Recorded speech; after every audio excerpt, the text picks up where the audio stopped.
Ça fait au moins 3 ans que président Outi Koloba Awa. De 2003 à 2010, ANATC, Bazaki na bureau na bango ezaki ya kokanga. C'est justement tant que nommé secrétaire général, il y a l'association Tobengi, Alliance nationale des autorités traditionnelles du Congo.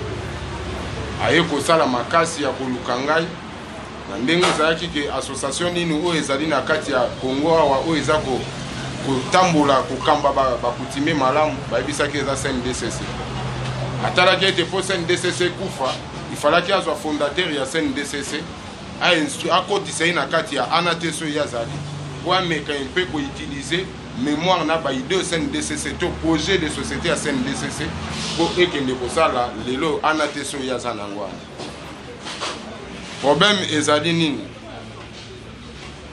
Monsieur Fumudifima ngato kutani na ye na alliance te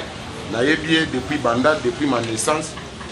na yebie tant que Fumuté famille na ezali na Bandal bazana na Lubaki bayebani ata mokolo moko te na kati ya famille Renyati ni ya Ngudiabaka ni ya Kimwenza ni ya oyo tozobenga ya Tampa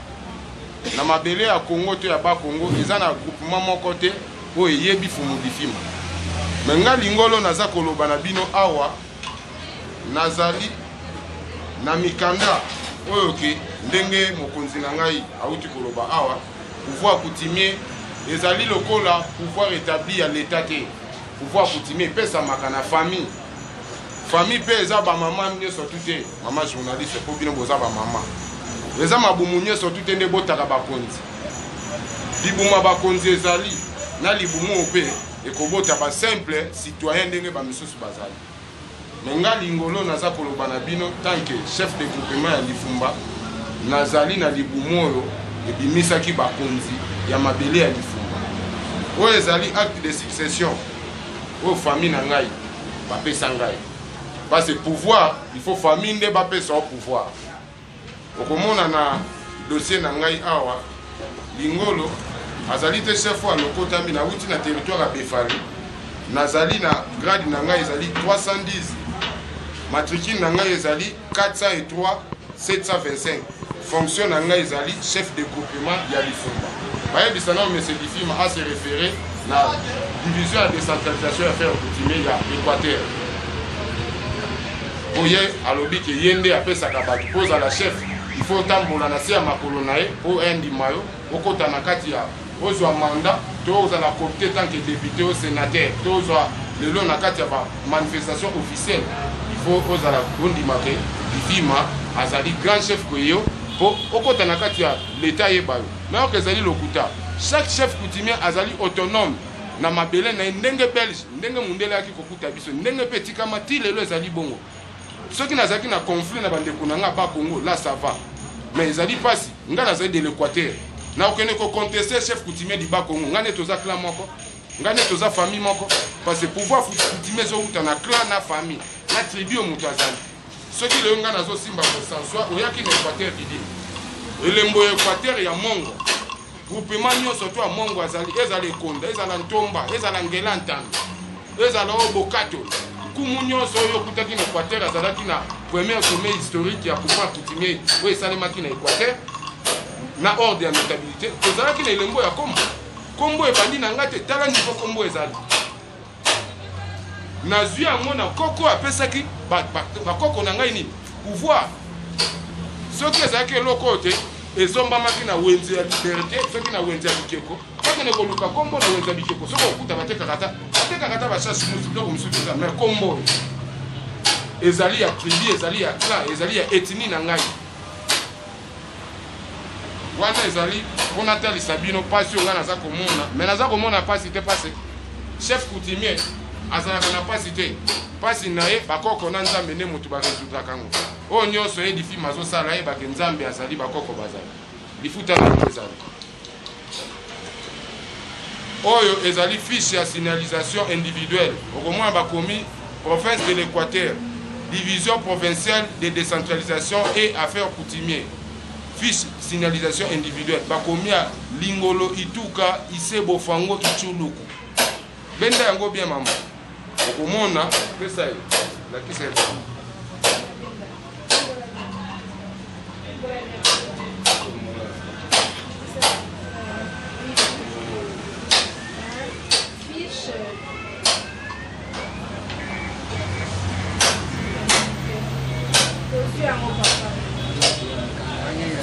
ngai nazwi pouvoir nanga bakombia wana acte de succession nous les membres de la famille régnante de deux clans Lolengi et Inganda descendants du grand chef Sa Majesté Kumu Bofango Ituluku du groupement du Fumba secteur de Befumbo territoire de Befale district de la Tchouapa sommes réunis à conseil de famille de ce mardi le 10 août de ce mardi le 10 août 2008 pour choisir notre nouveau chef successeur de son grand-père Kumu Bofango Ituluku décédé à Lifumba le 28 6 mois 1997. Nous attestons que le nommé Lingolo Ituka Bofango est chef de groupement de Lifumba qui succède son grand-père Sa Majesté Kumu Bofango Ituluku, moi, Maman Yeka Bofango, étant gardienne et mère du pouvoir, mère de Ziz et coutume du village Lifumba, je déclare qu'à partir d'aujourd'hui, j'ai remis le pouvoir à notre fille,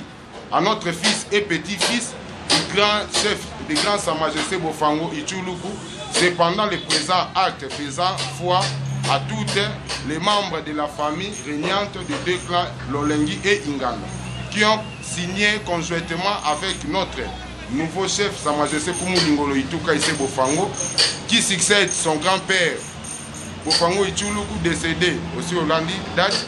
Nous demandons aux autorités civiles, militaires, policiers et ecclésiastiques sont priés d'apporter leur secours à notre chef en cas de besoin. Fait à Lifumba, ma signataire.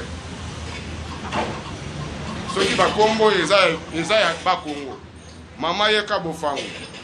Bakoli conseiller, Edo Beli, Bakutu évidemment Issé Lingolo, Ngili Malombo, Ifeka Bokelanja, Bafoja, Mboyo Tombongo,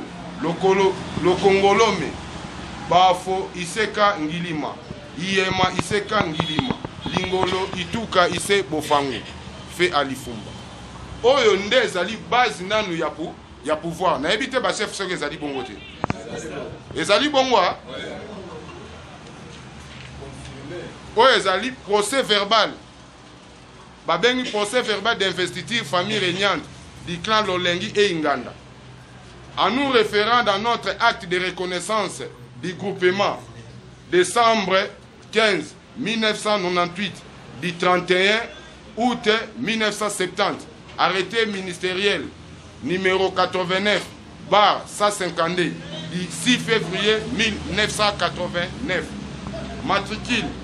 403 725, portant reconnaissance officielle du groupement Lifumba dans le secteur de Befumbo, territoire de Befale, district de la Tchouapa. Nous, membres de la famille Kakanenge Bakomaki, Ndenge Ezaleli. Naebite ce que le ministère intérieur acte de reconnaissance parce que biso ba groupement ndenge tozalia bafutaka groupement na kombo ya mutu te na kosi ba chef de groupement bafutaka groupement na kombo ya groupement pona ni bafutaka na kombo ya groupement po ezali pouvoir ya famille soki batie kombo ya mutu ana soki ya kufi bafutaka biso na acte de reconnaissance ya groupement ndo moni mikanda oyo ndezo pesa mutu pouvoir nanu l'état te mais famille oyo eza na bokonzi na ebite ba chef soki ezaka bongo te oyo acte d'intronisation ndenge bapesa kingai bokonzi lingolo bazonyokola oyo lelo naza victime ya mese difima un usurpateur koko bazoloba Bofango wana Sa Majesté Bofango soki aza chef aya kolakisa ndenge nazolakisa liso oyo euti na division ya décentralisation affaire coutumier ya Équateur okomona awa bakomi territoire de Befale secteur de Befumbo babandi kotanga groupement Baringa Belengu Ekutu groupement Bwilinga Bomanga Isemoy ba groupement ndenge tozali okoyoka koko na ngai oyo nga nazwi bokonzi na ye yo groupement Lifumba ndenge moni batie trace awa arrêté na biso ya groupement na biso yango oyo tozelaka mbongo bon nayebi te ngai nazali awa nayebi ke na famille na ngai bapesa ngai bokonzi na province na ngai na territoire na ngai na secteur na ngai bayebi ke ngai nazali mokonzi mais difima likambo nga nazobeta sete awa ezali likambo nini. Un chef, un secrétaire général d'une structure comme oyo nga naza na yango abanda kotelemela même ba institution ya l'État. Nga lingolo na uti Équateur na ye na ordre de mission officiel. Il y a gouvernement provincial ya Équateur signé par les gouverneurs intérimaires. Oyo azali lelo Ipeto Bengo esika azali paka Ipeko excellence na peso lo sako yayo. Nakoma na Kisasa un certain Boketu M. Difima Cordon Bonguma ou azali chef de groupement ya Waka a qui ko faire consigner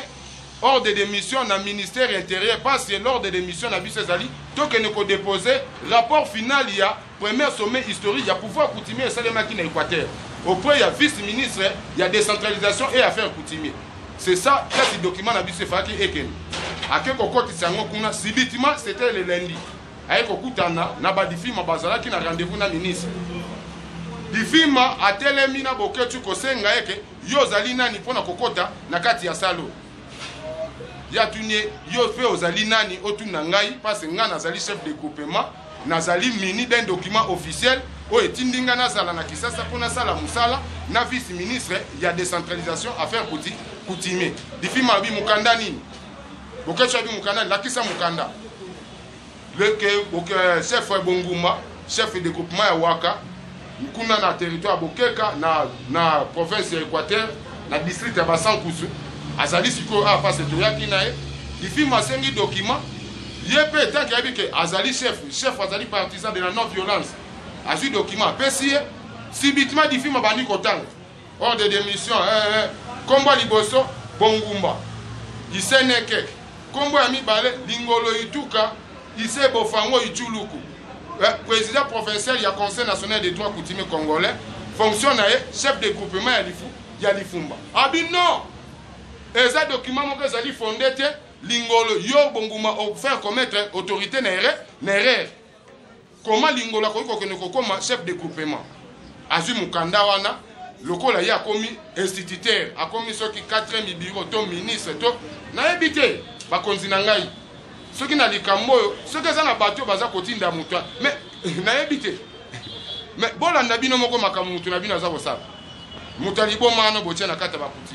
Mais, il y a une guerre qui pouvoir coutumier et c'est une guerre métaphysique. Puis, ils ont donné dans le ils ont fait là. Ils ont fait ça. Puis, ils ont dit que nous avons fait ça. Ils ont fait ça. Ils ont fait ça.